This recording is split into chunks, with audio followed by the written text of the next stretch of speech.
Huh? Huh? Oh my God! Okay, it's happening. Everybody stay calm.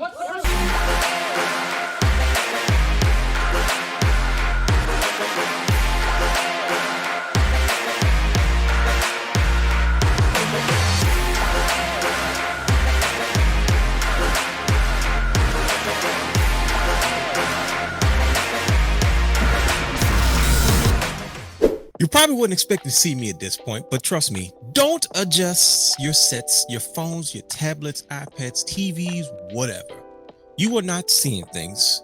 Yes, you are seeing the real Dwayne Allen, and this is actually the very first episode of Realness Reacts. Now, I know what you're thinking. Yes, I've been talking about doing this for a long time, but we are finally here, and guess what? This is going to be lots of fun. So let's not waste any time. Let's just get into it. Let me just explain myself for a quick moment because I feel like I owe you all an explanation. You ain't lying. What exactly is Realness Reacts? Well, I'm glad you all asked. Realness Reacts is just my own show. That's right. The real Dwayne Allen, as long-winded as he is, finally has a platform to react to all the things that I want to react to. Now, the reality is we don't have time every week on the Wrestling Rundown podcast on Wednesdays at 10:30 p.m. Eastern time to go over all the things I like to go over. But now this space, this platform, this new show under the Wrestling Realm Network is officially my way of being able to react to all the things in pro wrestling that I choose to react to. So, and then once again, if you're not familiar with me, just let me give you a quick rundown about the Wrestling Room and who I am. Just take a look. Purge the internet wrestling community of something that has plagued it for years. You know what happened to me. All right. Brian H. He's wearing diamond ring wearing. It was definitely. I know you see follow what is considered the status. Now that we're familiar with each other, welcome here and welcome all to the very first episode of Realness Reacts. And what exactly would the real Dwayne Allen be reacting to on his very first episode of his brand new show, Realness Reacts? None other than the hottest WWE Netflix show, WWE Unreal. Ooh. Now, you're probably all wondering, how real or unreal is WWE Unreal? What is the purpose of this show? Why did Triple H and company decide to pull back the proverbial veil now after all this time?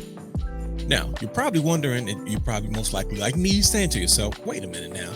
This isn't the first time we've had these type of discussions. This isn't the first type of show we've seen where the WWE has decided to pull back the veil and inform the people about what goes on in the wrestling business. So what makes this particular show different? And why were so many fans in old school and old fashioned and former wrestlers alike in such an uproar when they first found out that this show was actually coming to Netflix in the first place? We're going to get into all that and more. And I have a theory about what WWE Unreal is really meant to do. But like I said, without further ado, let's just talk about it for a moment. WWE Unreal is a show on Netflix that pretty much takes you inside of the way that the WWE operates. And I'm talking all the way from the writer's room, the meetings between management and personnel to discuss what happens long before you and I see it on our televisions, iPads, phone, whatever. They also talk about some key positions. We talk about the operating space, the central command of pro wrestling, the gorilla position. It gives an inside look to the conversations that happen, the meetings that place, and all the moving parts required to make a WWE show kind of go in the flow that it does. Now, who exactly needs to know this information? Why are we here in the first place? Why did Triple H decide that, hey, now is the time? Triple H went out of his way to explain to people that, you know what? Learning about the business is what makes you fall in love with it even more. Hey, it is 2025, by the way. If you don't know that pro wrestling is not one of the most carefully orchestrated and fun television shows to ever be created in the landscape of all sports and entertainment, well, quite honestly, you've been living under a rock. Not the rock, but just a rock. So it shouldn't be to anybody's surprise that naturally, sometimes these secrets that make this industry tick is going to be kind of unveiled. Now, I know you're probably thinking, well, why do I need to know these things? Well, look at the reality of the situation, right? Many of us are just quite nosy. Anytime we watch a movie, TV show, network special, whatever it may be, we always want to know the behind the scenes aspects of how we got to the point, why we enjoy the things that we see on TV and movies, etc., right? In this situation, it's no different. Obviously, WWE and Netflix have this brand new deal, and content is king. People have been saying that for years, and now that we're in this digital space of streaming, content is at an all-time high. And if you haven't noticed by now, with WWE and TKO Sports Holdings, they're spreading the content like wildfire because they're making that money.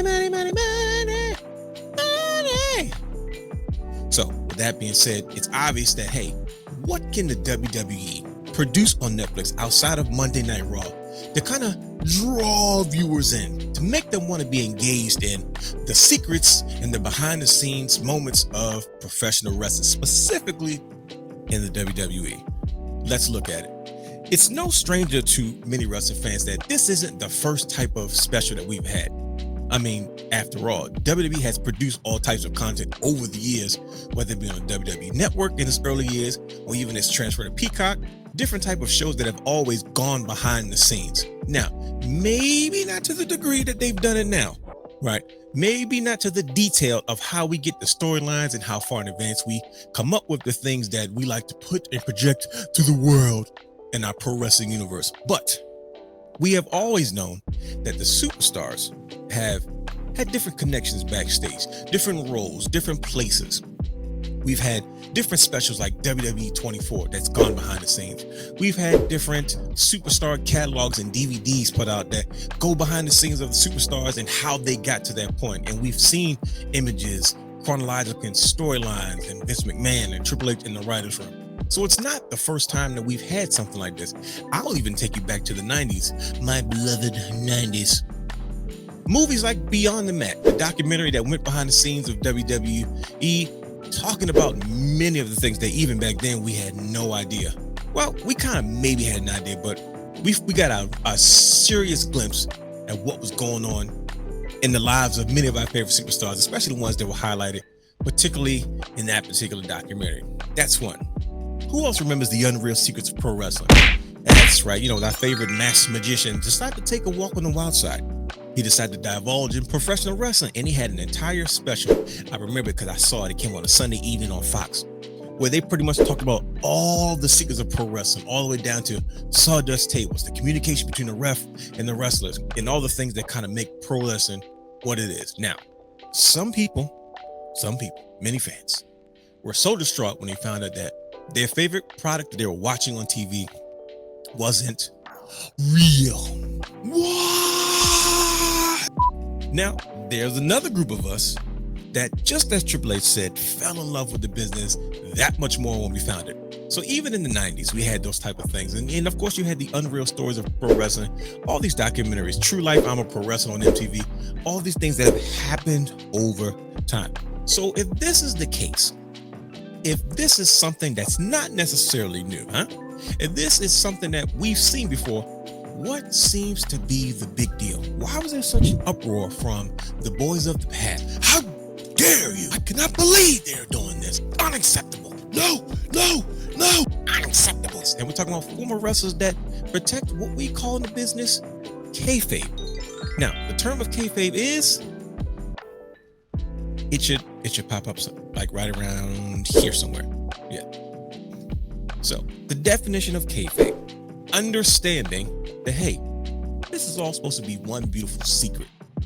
Even if we know it's a show, we protect the business in a way where the fans who are watching it and that come to enjoy the show don't know those secrets. Now, understandably so. If you came up in the time of that industry where, hey, maybe this is how we did things. We protected business. I could understand the pushback. I can understand why maybe you weren't enthused about, hey, actually showing the world. But is WWE Unreal really showing the world? Let me explain. Let's take a dive in who this show is actually for. Who are they addressing? Who exactly is this show supposed to get to buy into?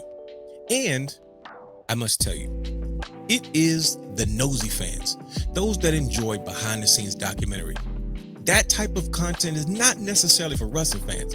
It is the crossover appeal because you kind of tap into the nosiness of the individual that says, I know of wrestling. I don't watch it anymore, but goodness gracious, I'm curious to see how this whole thing works. You ain't lying.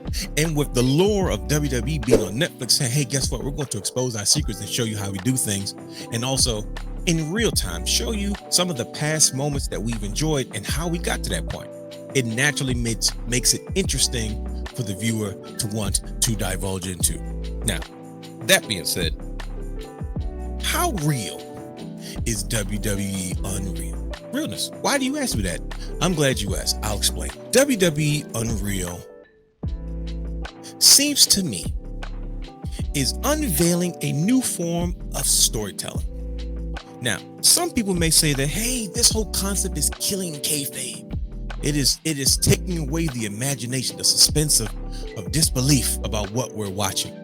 It destroys the very foundation of what pro wrestling was built on when it became officially deemed a show and not actual wrestling. I'll raise you one more. Maybe so, or maybe WWE Unreal is being used as a platform to pull you into the new way of protecting kayfabe. Well, god dang it, I didn't see that coming. How's that even possible? Once again, I'm glad you asked. For them to unveil what we consider the old secrets of professional wrestling. Ever since Triple H and his regime has taken over the creative in WWE at this point, we've seen a shift in storytelling. More compelling storylines that provide us with moments that seem more real than they ever had before. We're talking about random fights in parking lots. We're talking about social media clips. We're talking about interactions with pro wrestlers that usually don't happen with management. Things that make you go, wait a second now. I don't think that was supposed to happen. Trust me, it was something that was created a long time ago with Eric Bischoff in WCW when he first decided to go public with the NWO. The NWO showed up in a way in 1996 where we had never seen professional wrestling presented to us that way. So after a while, you knew you were watching a show, but you begin to question some things. Wait a second now. I'm not sure that was supposed to happen. Eric Bischoff talks about it all the time. He lived to have those moments to have the fans questioning what they were seeing and how real what they were seeing was actually going down. Triple H and his new way of storytelling seems to be doing that, and he has pulled us in as fans and lured us into his trap. It's because by thinking he is unveiling some truths about what we've known about professional wrestling, we also know one crucial point in all of this. Wrestling evolves. Pro wrestling has to evolve or it dies. We live in such a fast-paced way of emerging new mediums. We consume our pro wrestling as fast as we want to nowadays. Now, I'll admit, when I grew up, you had to wait for Mondays. You had to wait for maybe Wednesdays, Thursdays, Fridays, Saturdays, and Sundays. And we're talking pure, strictly cable television. And you might get some things if you had the internet, but that wasn't necessarily a thing that was just kind of the standard like it is now. At the click of a button in our phones, not even a button, at the press or a tap of a screen, we have anything we want to. We have pay-per-views, we have clips, we have information, we have all those things. So how does pro wrestling in its form exist and still thrive in today's way of consuming new media? I think this is why they gave us WWE Unreal. I don't trust anybody that has to do with the industry because storytelling and protecting the industry has always been their number one priority. Now you're saying, well, wait a minute, doesn't that defeat the purpose of this show in the first place? It's meant for us to think that, but in actuality, I think it is one big distraction. We are being distracted by unveiling the old way while they're simultaneously creating a new way. We are seeing things that we think, oh, that's how it's done. No, that's how it looks like it's done. They gave us a glimpse of the process, but they didn't really give us a glimpse of what really goes on. There is nothing that is off limits anymore when it comes to WWE storytelling. Everybody is involved. Look at Seth Rollins, what he pulled off at SummerSlam. I mean, the lengths that he was willing to go. The workers are being worked. Now, if we don't know what that term means, it pretty much means that, hey, even those who are participating in a charade don't fully understand what's going on, just to keep the story safe and the moments special. So by the time it shows up on our TVs, our tablets, our whatevers, we enjoy wrestling as much as we did during a time period when it was new and exciting, before we knew all the secrets, before we knew all the subtle nuances that go on to make the show as spectacular as it is. So when it comes down to, is WWE Unreal killing kayfabe? No. WWE Unreal is playing in to the new way, the new form of kayfabe, where nothing is off limits. Everybody is a part of the story. No longer do the stories stay in the ring, but they leave the ring, they go to the press conferences, they go to the interviews, they go to social media. And now we, as wrestling fans, are all involved. Now, I'm sure you probably were hoping that, to feel like, hey, we finally exposed pro wrestling. But you know what? I'm going to be honest with you. We all know that there's two types of wrestling fans that exist. We all love wrestling as kids, but there's always this one time, there's always this one special moment. It's a terrible moment, but there's a split and there's a divide where half walk away from the business and half, like myself and my cohorts, we fall in love with it more. Now, Realness, once again, you're talking to Realness. Please explain. I'm glad you asked once again. How many people do we know that often tell you, oh man, I love wrestling until I found out it wasn't real? Huh? We all know that coming up as kids, we always enjoyed this stuff. And there's a handful of people that once they find out that their favorite show on TV is not real, henceforth a TV show, they're heartbroken about it. They say, I'm not doing this. I refuse to watch. This is fake. And you wonder why. Hey, well, listen, it's television. What made you think anything about it was real? It's because at one point they believed. Not necessarily like in Joe Hendry, but they believed. They believed that their favorite wrestlers, their favorite moments, their favorite matches were real. And once they find out that that's not the case, they feel like they've been lied to. They feel like they've been deceived, and they usually walk away and they leave pro wrestling into their childhood. Well, I know plenty of wrestlers have always said, my kids, they're kind of hip to know what's going on. We smarten them up to the business, as they say. It means their kids are well aware of the show that they're on. And yet those kids don't seem to be as heartbroken as the average kids that may not know what's going on, especially during the time of childhood. And you say to yourself, well, why is that? It's because as kids, that's not the first thing we always explain to them. We don't always explain to them as a show. We let them react. We let them enjoy it for what it is. They have their favorites. They cheer. They boo. They enjoy pro wrestling in its true fashion, the way it's supposed to be enjoyed in its entirety and purity. But the ones that do know, they don't seem to be as heartbroken. It's because, hey, if they wanted the information from their parents who may be pro wrestlers or working in the industry, they just ask and they can digest the product in a different way. And they can appreciate it for what it is, not for what they think that it's supposed to be, like most kids. So you bring in Triple H once again, and he decides, hey, maybe we give the option to tell people what's really going on. Maybe they could enjoy pro wrestling on a different playing field. Maybe they can digest it and understand it in a way where, hey, it's not as heartbreaking when you understand it's a show, but yet you embrace it that much more because there is the level of honesty. And in that level of honesty is sprinkled in storylines, moments that are going to be used on TV, where they're constantly blurring the difference between, hey, wait a second, is this really going on or is this part of the show? And that, my friends, is the new way. That is the new kayfabe. So of course, Triple H and WWE have no problem exposing secrets on WWE Unreal. It's because they're telling us what they are performing and want us to know. Because in actuality, what we're seeing was most likely the old way. They're not showing us the new way. It's because the new way, there are no limits. The new way, there are no boundaries. The new way, just because the camera cuts off, doesn't mean the story does. WWE has successfully taken the storytelling from outside the ring, and they've taken it everywhere else. In the Seth Rollins case, including the doctor's office. So, personally, I like WWE Unreal. Learning the secrets of pro wrestling is one of the main things that made me fall in love with this industry.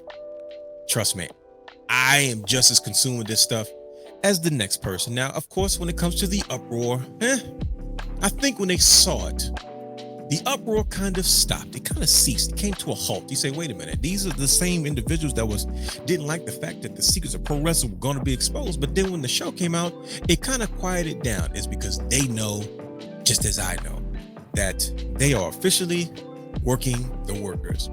The storyline doesn't end in the ring. It goes outside the ring. It goes to the studios. It goes to the podcasts. And in Kevin Owens and Cody Rhodes' case, it goes to the parking lot in front of a bus. So, don't worry your heads. Triple H and WWE are not killing kayfabe. They're not taking it down. They're not disrupting the flow of the industry. What they're doing is they're evolving. And they're showing us that there is a new way. So, like I said, be excited. Be anticipatory. I don't know if that's even actually, if I'm even using that the correct way. It doesn't matter. But celebrating the fact that, hey, we know what's going on. But then again, maybe we don't know as much as we think we do. So, what is there left for us to do? Simple. I have the perfect answer for you. Sit back, relax, and just enjoy the show. Trust me, I've been watching this stuff for a long time, and there was a gap. There was a point in time where it became quite predictable, and you know it. Yeah, I'm talking to you, Jonathan. That's your era, ruthless aggression era. Sorry, yeah. But we are now stepping into a new creative field, a new plateau of exciting and new ways to tell stories of our favorite wrestlers of today, yesterday, and most likely tomorrow. So, of course, Triple H says at the beginning of the shows, then, now, forever, together. And I believe that is true. So, if you want to know more about the pro wrestling industry, guess what? Congratulations, you have the opportunity to do so now. And if you don't, that's fine. It's because guess what? You don't have to watch it on Netflix. It's not being forced into your programming. If you're digging for it, you'll find it. Besides, the wrestlers get to be themselves. They use cuss words, all the stuff they usually don't do every day. So it makes it seem kind of taboo and we're seeing things and hearing things we're not supposed to see because they wouldn't dare say that on the shows. Of course, because that, my friends, is what the new way of storytelling is all about. So with that being said, this is the very first episode of Realness Reacts. How did I do? This was kind of fun. Now, I know you're probably expecting this to be a longer show, but this is not going to be that long of a show. None of these shows are going to be that long. I know I'm long-winded, but guess what? I have an entire 20 to 30 minutes to get this off my chest. What is coming next for Realness Reacts? Who knows? Whatever I want for it to be, whether it be interviews, whether it be conversations, whether it be shows, anything. Nothing is off limits when it comes to Realness Reacts. Of course, it took a long time for us to get to this point, but guess what? I'm here now, and I am definitely going to enjoy the ride. And I think you should too. So, once again, thanks for joining me for this first episode of Realness Reacts. I mean, who knows where this goes, and I'm just expecting so much more to come in the near future. But of course, wrestling fans, as I say on the Wrestling Rundown podcast, do yourself a favor. Stay wrestling fans. Never lose yourself. Stay encouraged. All that good jazz. And with that being said, listen to me. I'm out of here. Peace. You can watch all of our Wrestling Realm content anytime on youtube.com/The Wrestling Realm.